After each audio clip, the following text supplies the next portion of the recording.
நிற்கும் என் முதற்கண் வணக்கத்தை தெரிவித்துக் கொள்கின்றேன். நான் தான் இயற்கை அன்னை பேசுகிறேன். ஒவ்வொருவரும் தங்களால் முடிந்த அளவுக்கு சுற்றுச்சூழலை மேம்படுத்தும் வகையில் மரங்களை நட்டு வளர்த்து வந்தால் நான் உங்களுக்கு மழை தருவேன். மழை பெய்தால் விவசாயம் பசுமையுடன் செழித்து காணப்படும்.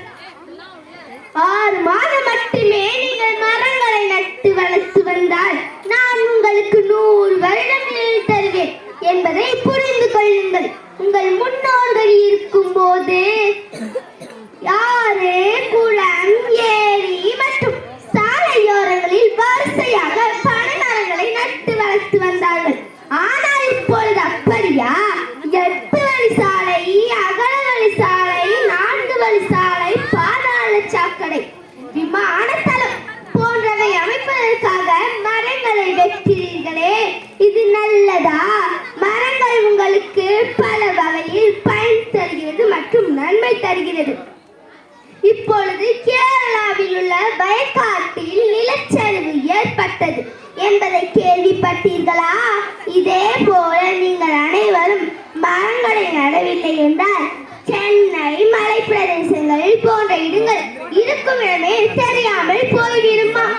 காட்டை அழித்து வீட்டை கட்டினீர்கள், இப்பொழுது இயற்கையை தேடி ஊட்டிக்கு செல்கிறீர்களே. மரங்களின் அழிவு மனிதர்களின் அழிவு. பறவைகள் இல்லாத உலகில் மனிதர்களால் வாழ முடியாது. மனிதர்கள் இல்லாத உலகில் பறவைகளால் வாழ முடியும் என்பதை உணர்ந்து பாருங்கள். நீங்கள் அனைவரும் மரங்களை நட வேண்டும் என்பதை உணர்ந்து பார்க்க வேண்டும். சுற்றுச்சூழலை மேம்படுத்தும் வகையில் அனைவரும் பயன் தருமாறு நெகிழி பைகளை ஒழித்து துணிப்பை, சணல் பை, மஞ்சள் பை போன்றவை பயன்படுத்த வேண்டும்.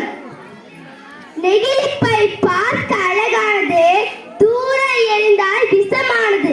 துணிப்பை பார்க்க எளிதானது, தூர எறிந்தால் புறமானது என்பதை உணர்ந்து உங்கள் முன்னோர்கள் பயன்படுத்திய துணிப்பை, மஞ்சள் பை போன்றவை பயன்படுத்தி நெகிழி கட்பாட்டை முற்றிலும் ஒழித்து ஒளிமயமான